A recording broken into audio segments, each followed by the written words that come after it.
Salve, salve, salve, salve, salve, salve! Seja muito bem-vindo, seja muito bem-vinda a mais um e talvez o último Enem no Telhado, a sua preparação para o Enem.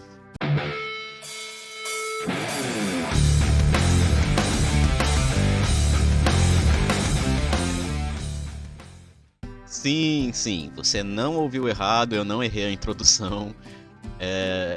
Esse é o último episódio, o que tudo indica, do Enem no Telhado, tá?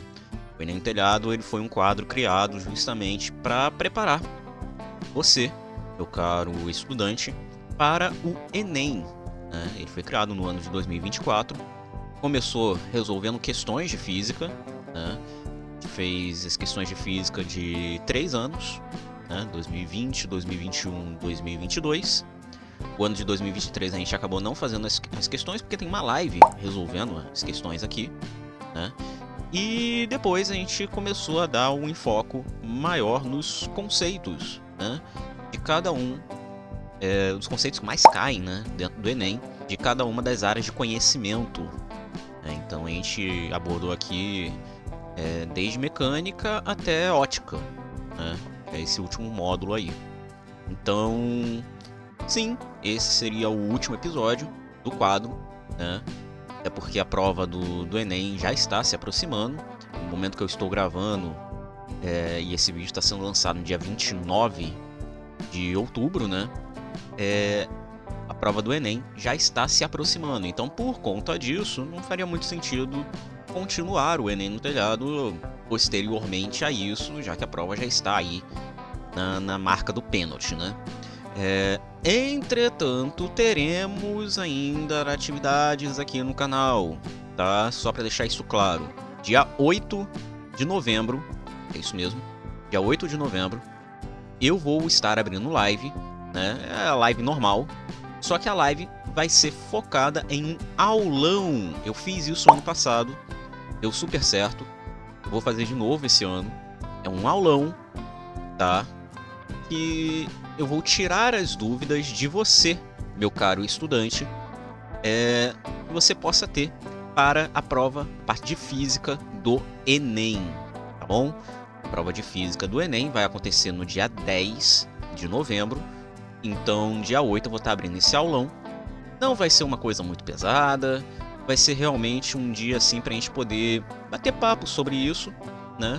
Você tira a sua dúvida, as dúvidas que você tiver sobre física, o que pode cair, o que não pode cair, enfim. Então é interessante você dar uma olhada, né, vier participar do aulão que vai acontecer no dia 8 às 18 horas, ok? Então dia 8 de novembro de 2024, às 18 horas, live vai ser um aulão de física em preparação para o Enem. Então, bota aí na sua agenda. Ah, mas sensei, é só chegar lá, aparecer e botar as dúvidas? Também. Mas se você quer já preparar uma dúvida de antemão, você pode entrar no nosso Discord, tá? Eu vou abrir um canal lá no Discord, o mesmo canal que eu criei no ano passado, eu vou criar esse ano, tá? No qual você vai poder colocar as suas dúvidas em preparação para o Enem. Então lá vai ter um canal intitulado Dúvidas para o Aulão. E aí você vai e coloca a sua dúvida lá. Eu vou responder exatamente no dia. Vou dar prioridade para essas perguntas, né? E eu vou estar respondendo lá no dia do aulão, ok? Ah, mas só tem essa opção? Eu não tenho um Discord. O que eu faço, sensei? Eu também vou abrir aqui na aba Comunidade do YouTube, tá? Um espaço para você botar as suas dúvidas também. Acontece que a aba Comunidade do YouTube é um pouco mais restrita, né? Os comentários aqui no YouTube são um pouco mais restritos, então fica um pouco mais complicado de você poder colocar alguma dúvida assim mais aprofundada, mas existe essa opção também. Eu vou abrir também, colocar aqui um post na aba Comunidade do YouTube para que você possa, por fim, colocar a sua dúvida para o aulão do dia 8. Beleza? Então, oportunidade não falta, ok? Bem, recados dados, vamos lá. Aula de hoje, última aula, vamos estar falando, né, terminando sobre o conceito de ótica. Finalmente vamos terminar óptica. E como você sabe, no final de cada módulo eu coloco os exercícios com os vídeos, né? Os vídeos aqui do canal com os exercícios já resolvidos. Então, no final, você vai ter aí os seus exercícios sendo propostos. Então, fique atento até no final, tá bom? E é isso, pessoal.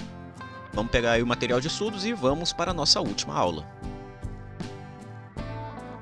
Bom, então nós temos aqui justamente essa questão da diferença entre lente e espelho convergente e divergente, né? A lente ou espelho convergente vão convergir os raios incidentes em um único ponto, que nós chamamos de foco, e os divergentes vão espalhar os raios incidentes em várias direções, tá? Ok, sensei, e aí? Mas como é que isso fica na prática? Bom, na prática, pelo que eu me lembre, não cai especificamente como é que funciona para você chegar e indicar os raios e tudo mais, mas pelo sim, pelo não, é interessante a gente acabar falando sobre isso também, né? Como é que funciona a formação de imagens, tá? No final das contas, o que vai importar aqui é a formação de imagens, tá? Então, vamos aqui ver isso.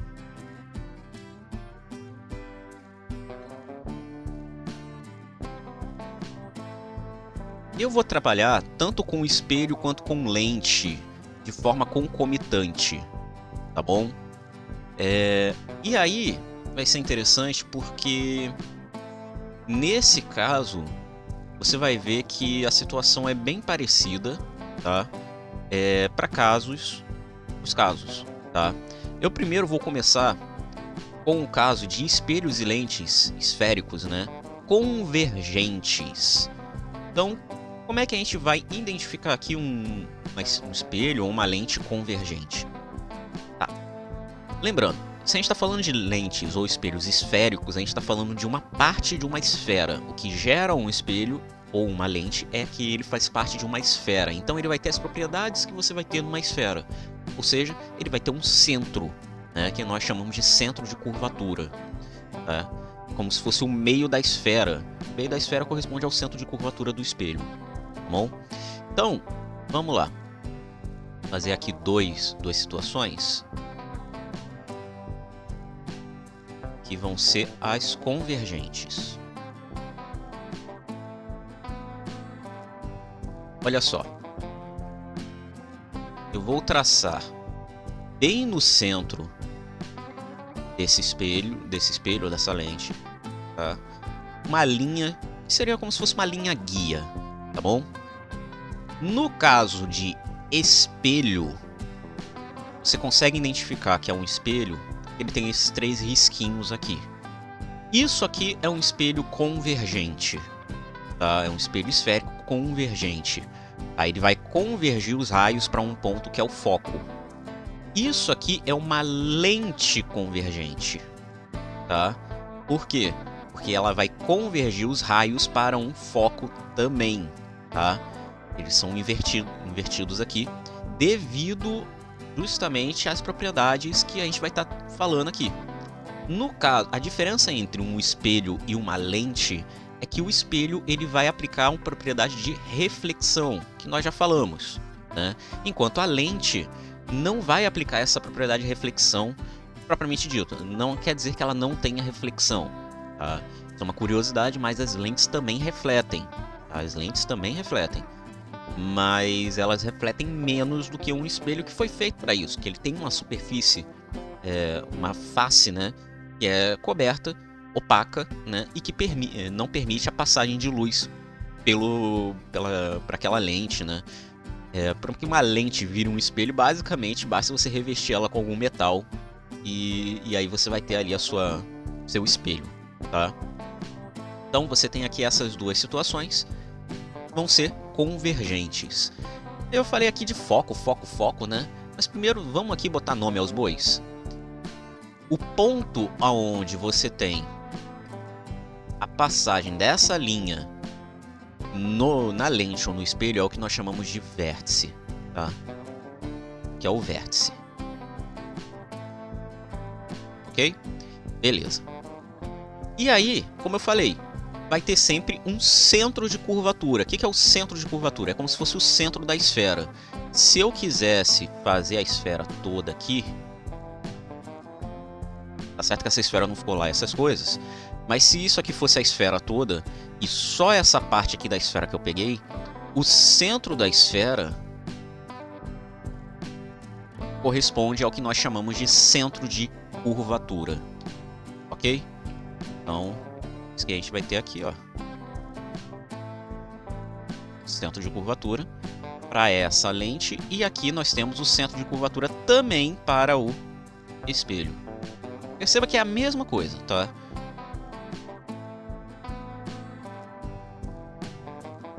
E por fim, nós temos o foco. O foco, ele está exatamente na posição média. O que quer dizer posição média, sensei? Posição média quer dizer na metade do caminho, tá? Entre o vértice e o centro. E é isso. Você tem aqui um espelho convergente, você tem aqui uma lente convergente, tá? Se a gente pega, vou abrir aqui uma nova página, a gente pega e analisa o caso divergente,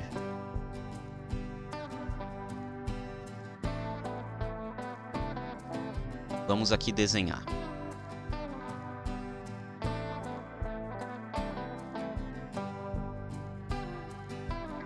Então nós temos aqui, ó, uma lente divergente e aqui nós temos um espelho divergente, tá?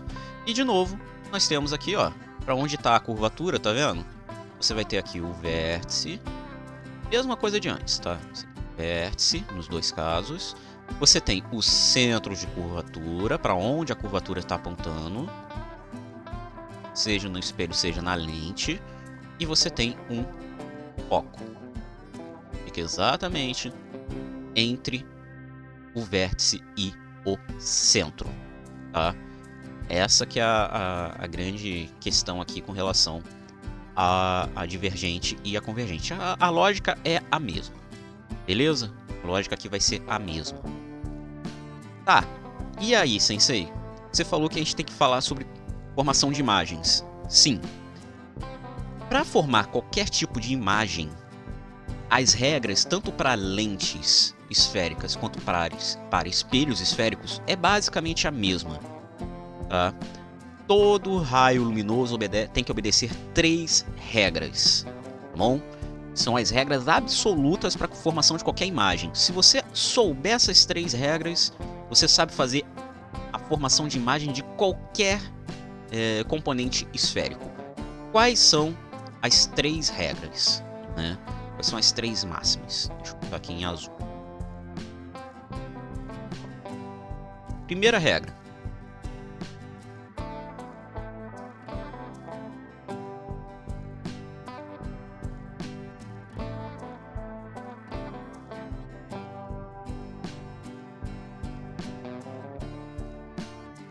Todo raio que incide no vértice obedece à lei de Snell-Descartes.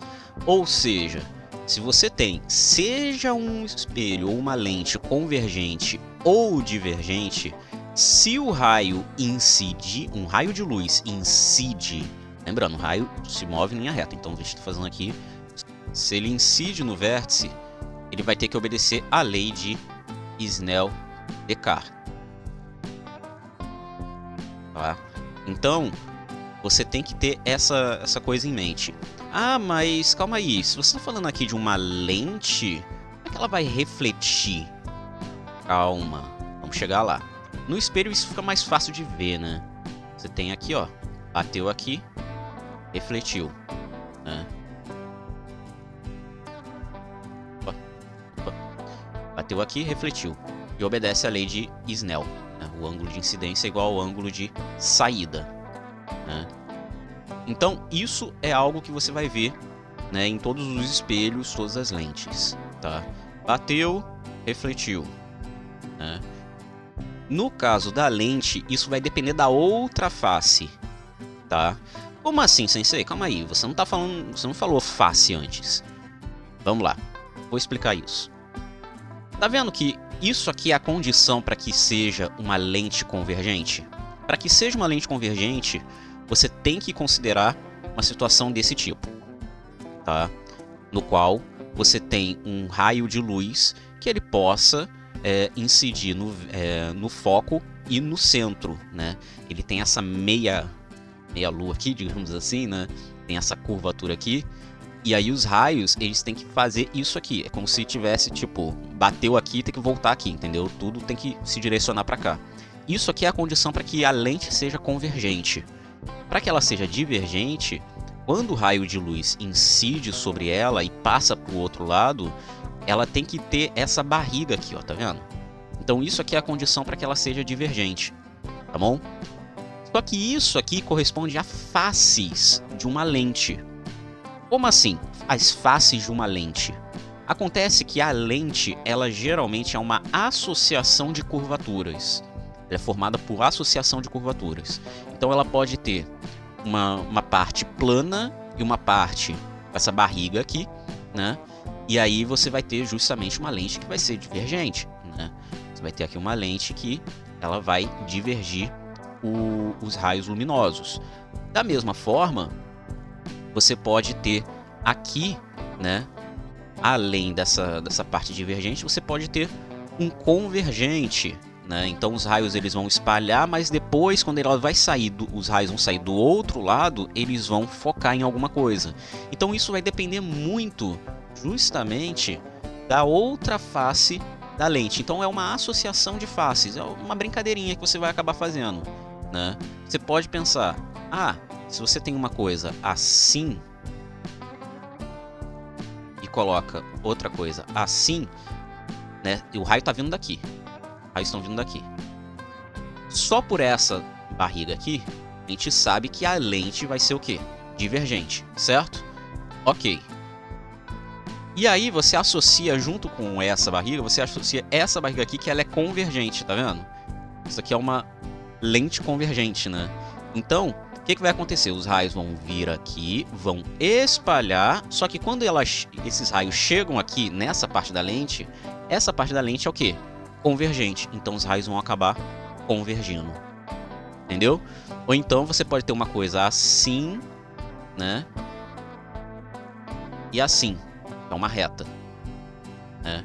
Nesse caso, o que você vai ter aqui vão ser justamente os raios. Eles vão vir aqui, vão divergir e vão continuar divergindo, porque aqui é só uma parte reta que não vai influenciar em nada, né? Então você tem isso aqui também, né? Ou seja, você tem aqui uma lente totalmente convergente. Ou então você pode ter uma situação assim, ó. Ou seja, a associação de duas partes convergentes. E aí olha só que curioso. Quando você tem uma situação dessa, você tem aqui o raio, ele vem, ele diverge, né? Você tem aqui o raio vem, ele diverge a primeira vez e ele diverge de novo. Sim, ele vai divergir de novo. Ou seja, você vai ter aqui justamente a associação dessas faces. Essas faces vão determinar a formação das imagens dentro de uma lente esférica, tá? No final das contas, lentes esféricas, o que importa realmente é você saber se a associação vai ser convergente ou divergente. O que vai determinar se vai ser convergente ou divergente é justamente essa curvatura aqui, tá? São essas curvaturas que vão determinar e a direção que o raio está vindo. Tanto que se um raio ele vem da direita para a esquerda, nesse caso aqui, tá? Aqui eu estou considerando o raio vindo da esquerda para a direita, tá? Se o raio vier da direita para a esquerda, essa lente aqui ela já não é mais divergente. Ela passa a ser o quê? Convergente, né? Porque o raio vai bater aqui e aí a curvatura vai fazer com que os raios façam o quê? Puf, caiam no foco, né? Converjam para o foco, tá bom? Então isso vai depender muito, muito mesmo da orientação dos raios e do tipo de curvatura que você está trabalhando. Mas no geral, as regras para a formação de imagens, principalmente na questão de espelhos, é a mesma. Todo raio que incide no vértice obedece à lei de Snell-Descartes. Então, bateu no vértice, refletiu, obedeceu à lei de Snell-Descartes, um ângulo de incidência é igual ao ângulo de saída, ok? Beleza. Qual é a segunda regrinha?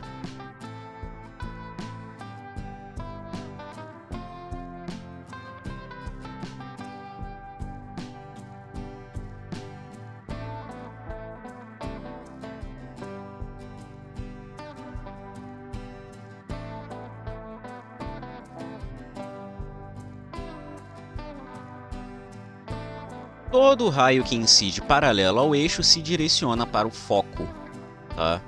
Então, isso aqui inclusive é o que diz aqui a própria lente convergente, né? Os raios incidentes convergem para um único ponto, foco, né?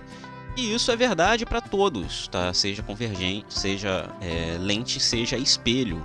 Quando você bate um raio luminoso, esse raio luminoso ele vai ter que convergir, e ele está em paralelo ao eixo. O que é um raio paralelo ao eixo? É isso aqui, ó. O eixo está aqui, isso aqui é um raio paralelo, tá? O raio paralelo ao eixo, ele tem que incidir no foco, tá bom? Então, olha só que curioso. Você tem aqui uma lente convergente, olha só. Você vem aqui com a luz, ela bate na lente e ela vai incidir no foco, tá? Então, tenha em mente isso. Seja na lente, seja no espelho. No espelho é a mesma coisa, ó. Bateu aqui, ó. Voltou no foco. Tá bom? No caso divergente, é a mesma lógica. Só que, no caso divergente, a gente pega o caminho contrário, tá? Vai acabar pegando aqui o caminho contrário da lente divergente, tá? Porque o foco ele não vai estar aqui do outro lado. É mais fácil a gente fazer isso aqui, ó. Fazer o raio incidir no foco, para que quando ele saia do outro lado, ele saia paralelo, tá? Isso também funciona, tá?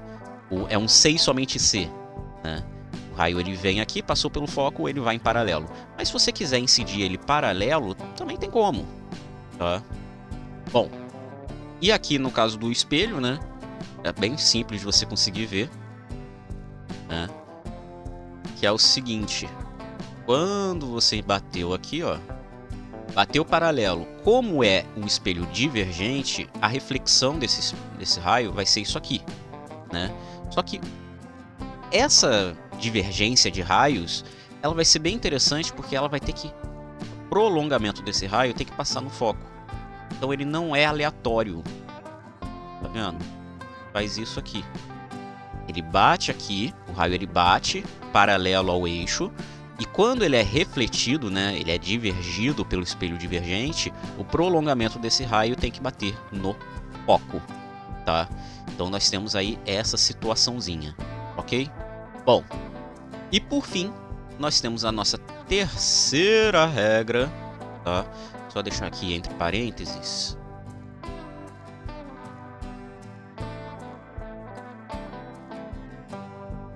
E o caminho contrário também serve, tá?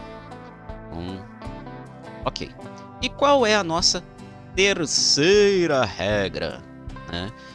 A primeira regra era: se todo raio que incide no vértice obedece à lei de Snell-Descartes, todo raio que incide paralelo no eixo se direciona para o foco, e o contrário, né? Todo raio que passa pelo foco é refletido, se direciona em paralelo ao eixo, né? E a nossa terceira regra é com relação ao centro de curvatura, que diz o seguinte: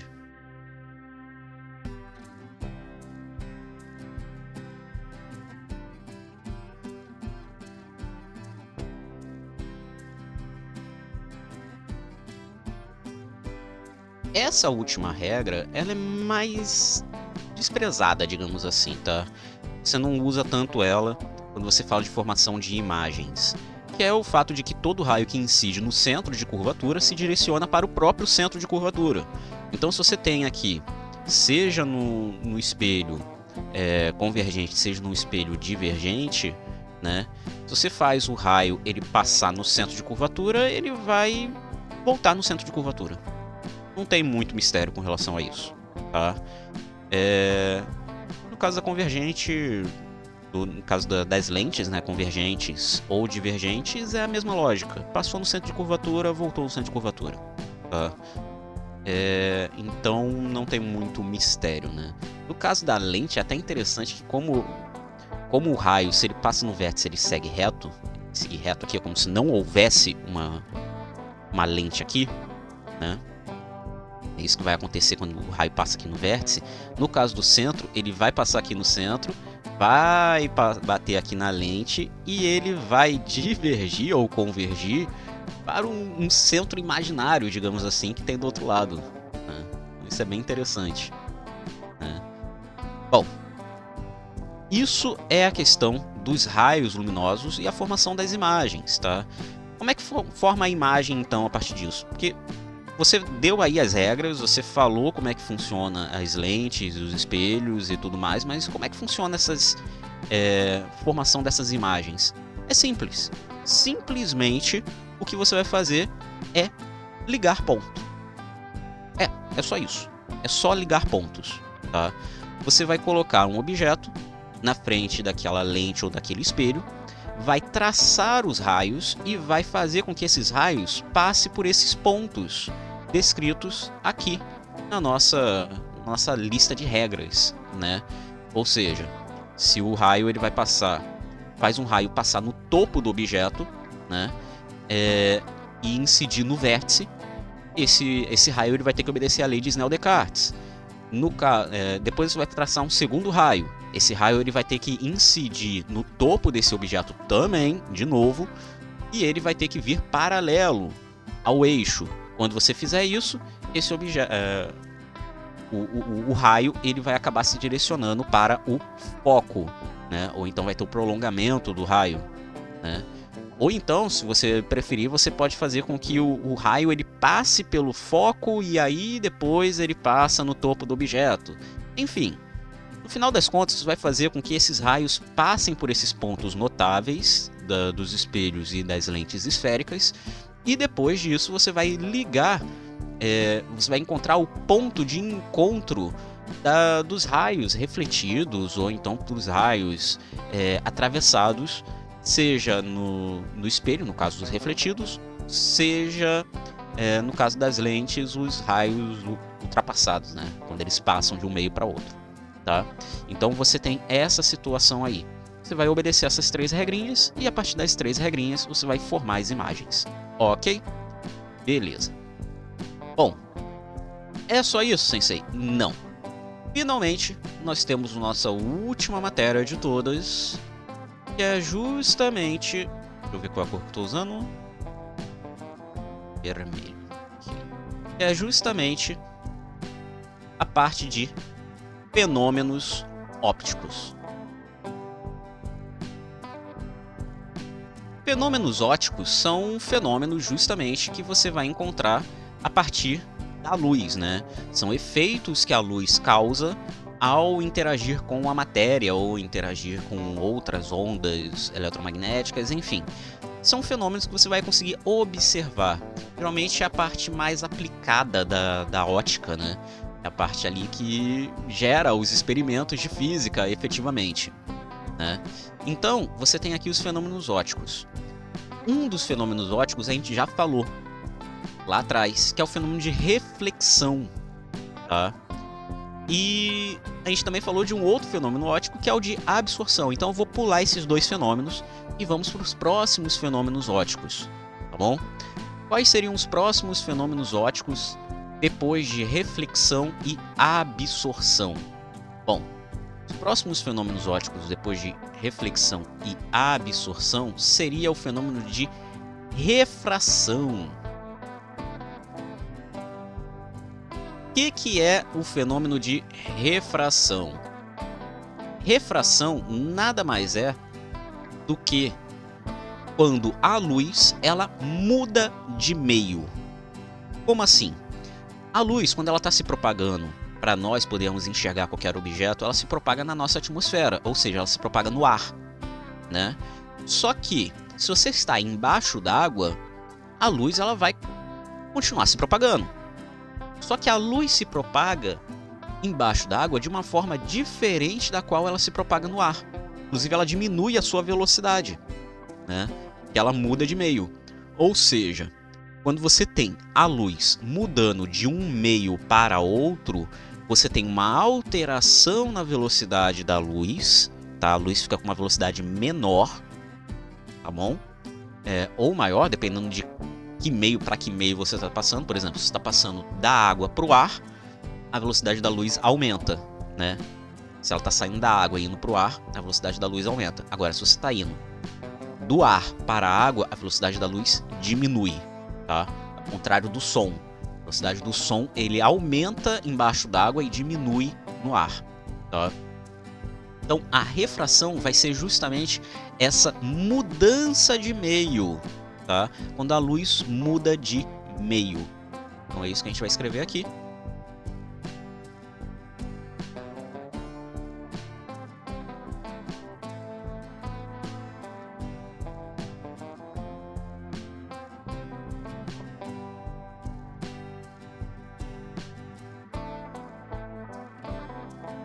Então, a refração é quando a luz muda de meio de propagação, alterando sua orientação e velocidade, tá?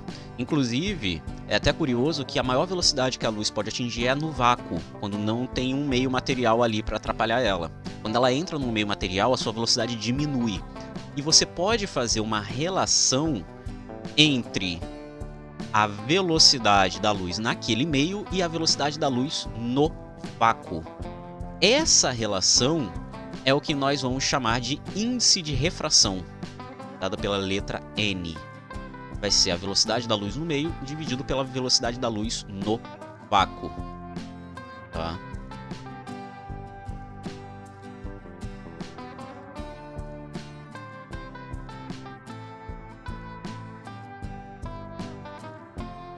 E aí você pode até perceber que se esse V aqui, que é a velocidade no meio, por a própria velocidade da luz no vácuo, esse índice de refração vai dar 1, né? E que vai ser justamente o seu maior valor possível, né, do índice de refração, né? O maior valor possível seria 1, seria C sobre C, né? Ok? Beleza. Eu falei que muda a orientação também, né? Eu não mostrei como que isso acontece. Você tem aqui, ó, o meio 1, você tem aqui o meio 2. Vou traçar aqui uma normal e vou fazer a luz passar aqui, ó. A luz ela incide aqui, tá? Quando a luz ela incide aqui e ela vai mudar de meio, ela vai fazer isso aqui, ó. E aí você vai ter que este ângulo aqui, θ, vai ser diferente desse ângulo θ'.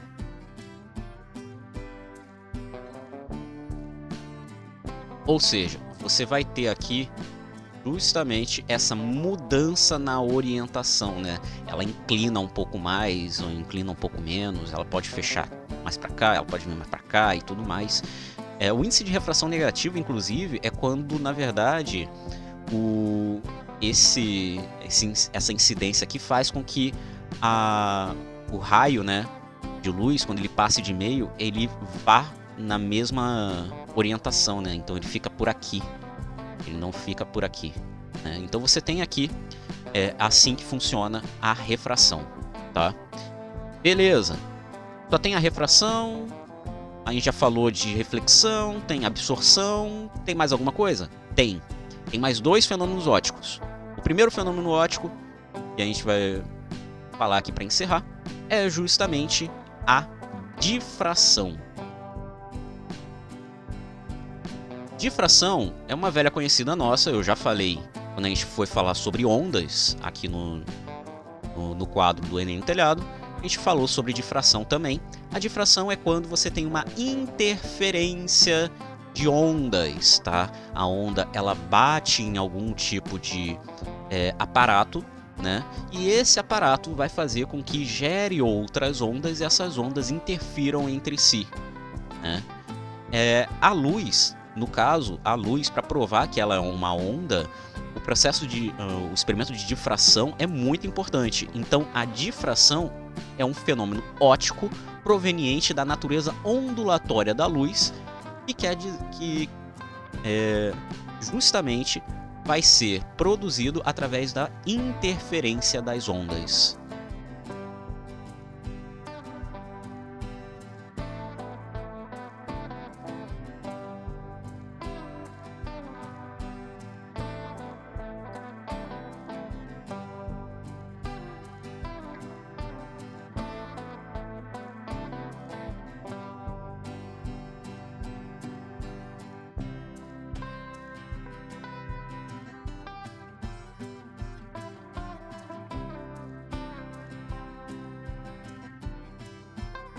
Então nós temos aí o processo de difração, tá?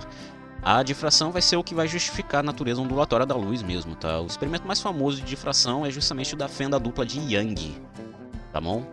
Então, nós temos aí a difração.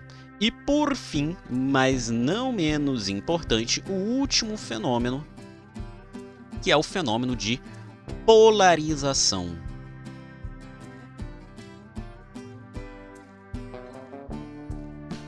E não estou falando de polarização de política nem nada disso. Pelo amor de Deus, tira a política da cabeça, tá? Pelo menos aqui na física. Polarização nada mais é do que também uma consequência da luz ser tratada como uma onda eletromagnética, tá? Essas duas últimas aqui, tanto a difração quanto a polarização, são provenientes da gente considerar a luz como uma onda eletromagnética. A polarização acontece a partir do momento que nós consideramos como que a luz se propaga. A luz ela vai se propagar através de oscilações do campos elétricos e magnéticos, tá? Então ele vai oscilar campos elétricos e magnéticos. Só que isso faz com que a luz ela acabe se desenvolvendo em todas as direções. A polarização, o que ela vai fazer é selecionar uma dessas direções para que a luz ela se propague apenas em uma orientação, tá? Então você vai ter justamente a polarização a partir disso, né? Que é quando você tem essa mudança, né, de direção, de vibração das ondas eletromagnéticas, né? Ou seja, da luz. Então, é exatamente isso que vai acontecer.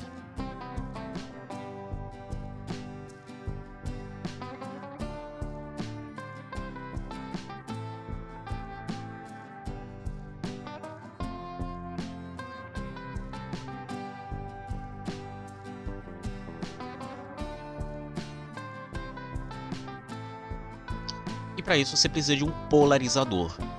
Na prática, como é que a gente vê isso? Vou mostrar aqui.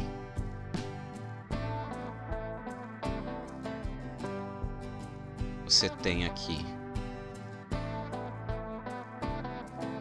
situação assim. E você tem aqui ponto de luz e aqui você vai ver todas as orientações que a luz pode se propagar, tá? A luz ela vai ter todas essas orientações aqui, ó. Essas são todas as direções de oscilação, né, da luz. E aí a luz ela vai se propagar para cá. É o nosso raio de luz. E aí, o que vai acontecer? Nós vamos colocar aqui um polarizador. Esse polarizador vai fazer o seguinte. Ele vai ter uma fenda aqui. Esse polarizador ele vai selecionar uma dessas direções aqui, né? E aí, ao invés da luz ela se propagar para todas essas direções, quando ela incide sobre o polarizador, né? Vai incidir aqui sobre o polarizador. O que você vai ter vai ser justamente ela passando pelo polarizador e você vai ver que agora ela só vai selecionar uma dessas direções, que é a direção do polarizador, que nesse caso aqui o polarizador ele só está selecionando para cima e para baixo. Ou seja, aqui agora a luz ela só vai ter essas direções aqui, ó. Cima para baixo. As outras vão ser eliminadas pelo polarizador. Se eu tivesse girado esse polarizador, né, seria a mesma coisa, selecionaria todas as direções horizontais e todas as outras seriam descartadas. E assim por diante. Ou seja, a luz ela vai ser selecionada para uma direção específica. Isso aqui é bem interessante porque, basicamente, aqueles óculos que ficam escuros no sol e tudo mais, eles são polarizadores. Ou então existem lentes, né? As lentes de câmera, elas têm uns polarizadores ali também. O óculos 3D, ele é um polarizador. Sim, o óculos 3D, sabe? Você vai no cinema, e quem usa óculos acaba sofrendo, tendo que usar aquela desgraça. Enfim, aquele negócio é um polarizador. Ele seleciona uma direção da oscilação, né? Direção de vibração da luz. Ele vai selecionar essa direção e aí por conta disso você vai conseguir ver aquele objeto, né? Aquela imagem em 3D. Tem toda uma física ali por trás, é bem legal até, tá? Então é isso. A gente tem aqui a polarização, que é o último fenômeno óptico que a gente vai trabalhar aqui. Existem outros fenômenos ópticos? Existem outros fenômenos ópticos, certamente. Existem as chamadas aberrações ópticas, por exemplo. Mas isso não cai no Enem. Tá? O que cai no Enem é isso aqui. E eu posso dizer com precisão, sim, cai polarização no Enem. Eu já vi. Inclusive tem questão resolvida aqui no canal em que é citada a questão da polarização e a questão da difração. Reconhecer o que cada um desses fenômenos fazem. Tá bom? Então é isso, esse foi o nosso conteúdo de óptica.